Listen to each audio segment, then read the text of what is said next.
Dear students अस्सलाम वालेकुम। हिन महिल असांजी टॉपिक असां सेकंड चैप्टर में लिक्विड स्टेट खे शुरू करे रहिया आहियूं। गैस स्टेट खां पोइ सभ खां पहिरियां लिक्विड स्टेट में लिक्विड जूं कुझु प्रॉपर्टीज़ डिस्कस कंदा हलूं। हालांकि ही प्रॉपर्टीज़ मां तव्हांखे सेकंड चैप्टर जे इंट्रोडक्शन वारे लेक्चर में ॿुधाए छॾियूं, काफ़ी सम्झायूं बि हुयूं। बहरहाल स्लाइड टच वरी उनखे मां ॾियां थो। डिफ्यूजन ऑफ लिक्विड्स यादि करे छॾियो। लिक्विड्स में लिक्विड्स डिफ्यूज़ थींदा आहिनि, जीअं ॾिसो drop of ink diffuses into water, इहो डिफ्यूजन जो एग्ज़ाम्पल आहे। ऐं जी डिफ्यूजन क्विकली थींदी आहे।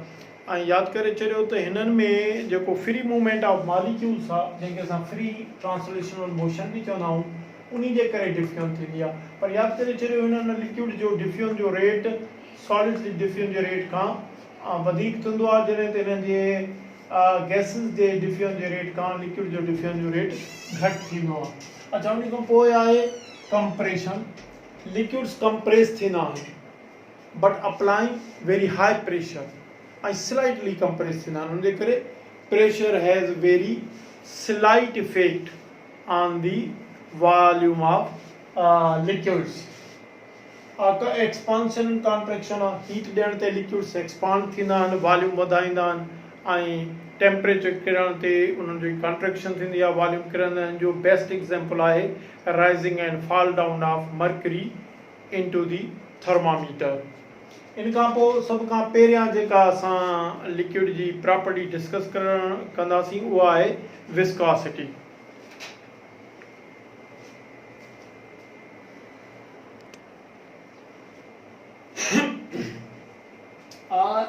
डियर स्टूडेंट्स, हिन वक़्तु असीं पढ़ूं था विस्कोसिटी ऑफ लिक्विड्स। डेफिनेशन छा आहे?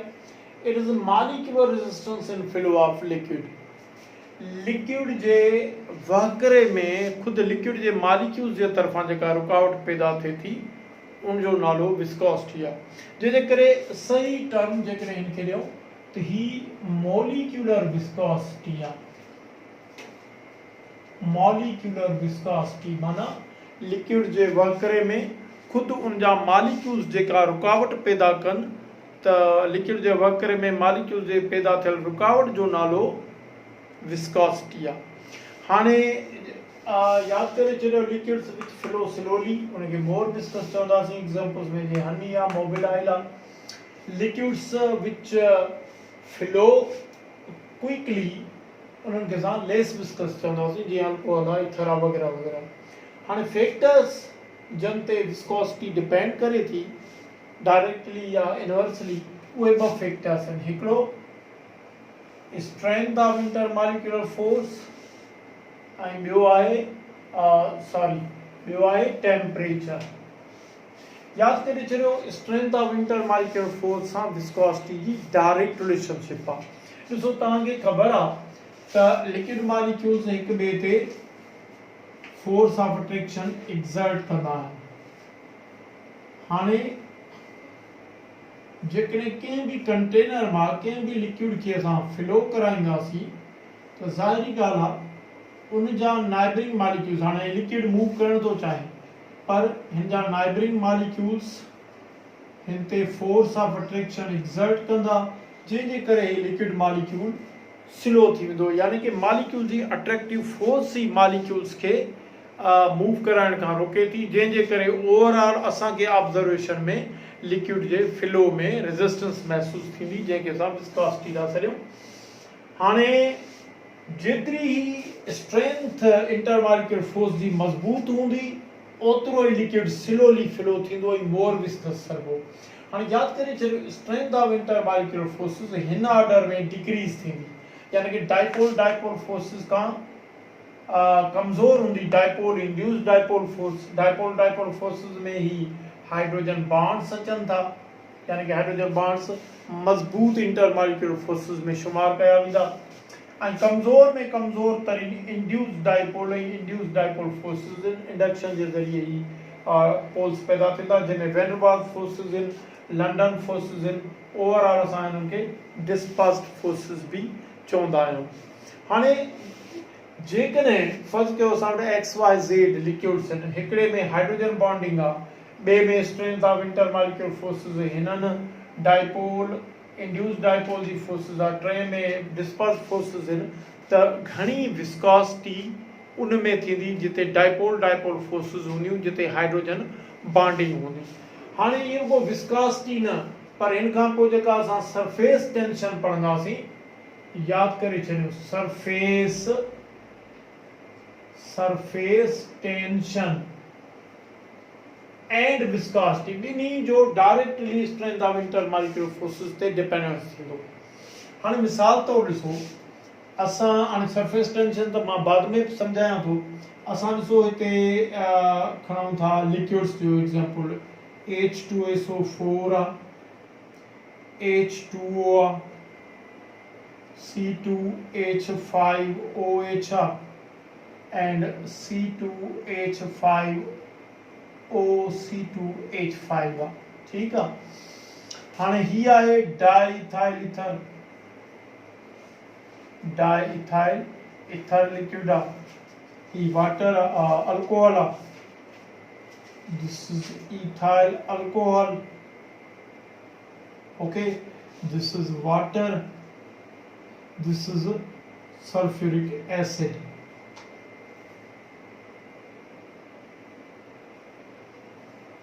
हाणे जेकॾहिं MCQs ॾे त at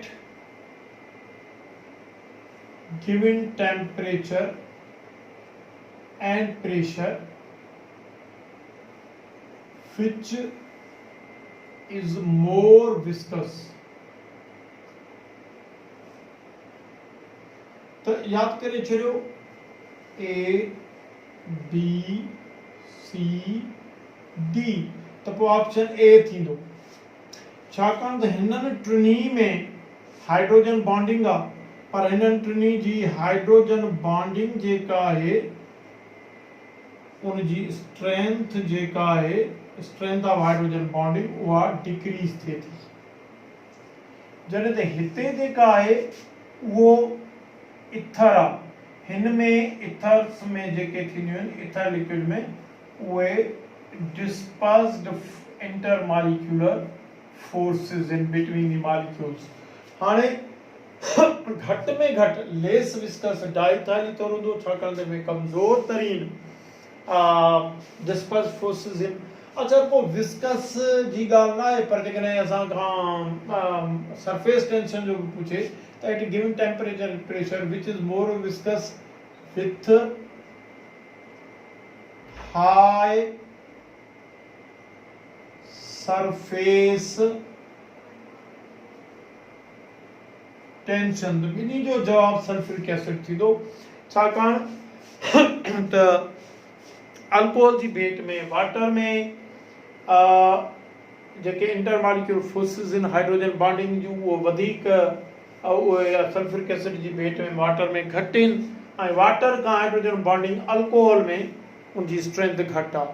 त हिननि टिनी में लेस विस्कस अल्कोहल आहे, उनखां पोइ मोर विस्कस लिक्विड आहे, उनखां पोइ अञा वधीक वञूं त सभिनी मां मोस्ट लिक्विड विस्कस वञी थींदो, मोस्ट विस्कस जेको थींदो सल्फ्यूरिक एसिड थींदो, ऐं हाईएस्ट सरफेस टेंशन भी सल्फ्यूरिक एसिड थींदी।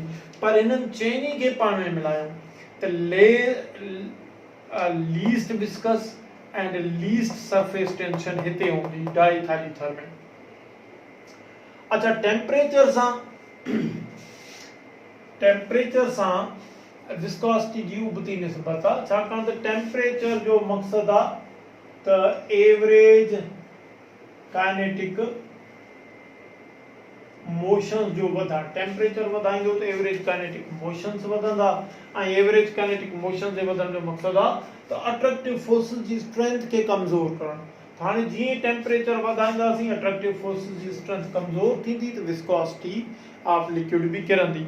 जेकॾहिं तव्हां पंहिंजे किताब खे खोले 55 पेज न पर 54 पेज ते ॾिसंदव त लिक्विड वाटर आहे उनजी 0 डिग्री सेंटीग्रेड ते विस्कोसिटी 1.789 जेका आहे सा हुन में सेंटीपॉइज़ आहे, ऐं जॾहिं त 20 डिग्री सेंटीग्रेड ते 1.005 सेंटीपॉइज़ आहे, 50 ते 0.55 सेंटीफाइड आहे। त जीअं पोइ तीअं विस्कोसिटी किरे थी टेम्परेचर वधाइण सां। अच्छा, हाणे तव्हांखे इहा ख़बर आहे त डाईइथाइल ईथर पॉलीमर सम्झो वेंदो आहे मोनोहाइड्रिक अल्कोहल यानी कि इथाइल अल्कोहल। हिते जेकॾहिं असां ॾिसूंसि, जेकॾहिं तव्हां नोट कयो अॻु में त यादि करे छॾियो त ही इथाइल अल्कोहल मॉलिक्यूल डाइमर जी सूरत में पॉलीमराइज थींदा। हिकिड़े जो OH में जो हाइड्रोजन रिलीज थींदो ऐं हिते डाईइथाइल ईथर ठहंदो प्लस वाटर। हाणे ईथर जेको आहे diethyl ether, it is the polymer of ethyl alcohol, but viscosity and surface tension of ethyl alcohol is greater than that of diethyl ether। जो कारण कहिड़ो आहे? कारण इहो आहे त हिन में कमज़ोर तरीन strength of intermolecular forces in dispersed forces in, जॾहिं त हिन में हाइड्रोजन बॉन्डिंग आहे। त इहो ई सभु जेकॾहिं तव्हांखे MCQs अचे त diethyl ether is the polymer of ethyl alcohol, yet boiling point हुजे या सरफेस टेंशन हुजे या viscosity of ethyl alcohol is greater than that of polymer diethyl ether, because correct option थींदो ethyl alcohol molecule have stronger dipole forces या stronger hydrogen bonding as compared to diethyl ether, whereas the diethyl ether has dispersed weakest intermolecular forces। तो इहो ई कारण आहे। अच्छा, हाणे जेकॾहिं असां हिन जे यूनिट ते अचूं, हिकिड़ी ॻाल्हि यादि करे छॾियो, हिन खे प्रैक्टिकली असां किथे अप्लाई कंदा आहियूं विस्कोसिटी ऑफ लिक्विड खे। विस्कोसिटी ऑफ लिक्विड्स के असां यूज़ कंदा आहियूं प्रैक्टिकली हिकु ग्रेडिंग ऑफ मोटर ऑयल में। फर्ज़ कयो ही जेको फ्यूल ऑयल आहे, मोबिल ऑयल आहे, हिकिड़ो मोबिल ऑयल आहे ग्रेडिंग 40 ऑयल ऐं ॿिए जी ग्रेडिंग आहे ग्रेडिंग ऑफ 60 मोटर ऑयल। तो हिन मां मोर विस्कस उहो हूंदो जंहिंजी ग्रेडिंग वधीक हूंदी, ही जेको हूंदो सो लेस विस्कस हूंदो। हाणे ॾिसो, असां जेकॾहिं मोबिल ऑयल जेके गाॾियुनि में यूज़ कंदा आहियूं उहे विस्कस हूंदा आहिनि। हाणे जंहिंजी ग्रेडिंग वधीक हूंदी उनमें विस्कोसिटी बि वधीक हूंदी आहे, जंहिंमें ग्रेडिंग घटि हूंदी आहे उनजी विस्कोसिटी बि घटि हूंदी आहे। ग्रेडिंग सौ सिधो विस्कोसिटी खे ई रिप्रेजेंट कंदो आहे। अच्छा, यूनिट ते असां अचूं, तो यादि करे छॾियो हिन जो यूनिट पॉइज़ बि आहे गैस सिस्टम में, एंड SI यूनिट जेको हिन जो आहे उहो आहे न्यूटन सेकंड पर मीटर स्क्वायर। हाणे जेकॾहिं इन हिसाब सां इनखे एक्सप्लेन कयूं, डिफाइन कयूं त न्यूटन फोर्स आहे, ओके। अच्छा, फोर्स ही सेकंड टाइम आहे, यानी कि product of force and time per unit area of liquid, इनखे भी असां विस्कोसिटी चई सघूं था। हाणे जेकॾहिं तव्हांखे चवे त force into time per unit area of liquid is called, हिते MCQ तव्हांखे इज कॉल्ड, करेक्ट ऑप्शन छा थींदो? जो करेक्ट ऑप्शन थींदो विस्कोसिटी। अच्छा, पॉइज़ जेको थींदो आहे यादि करे छॾियो, 1 पॉइज़ जी कीमत केतिरी आहे? 1 ग्राम पर सेंटीमीटर पर सेकंड, 1 पॉइज़ जे बराबर आहे। तो तव्हांखे हिन यूनिट्स जे बुनियाद ते बि पुछी सघे थो त product of force and time per unit area of liquid is called, correct answer थींदो विस्कोसिटी। ओके अच्छा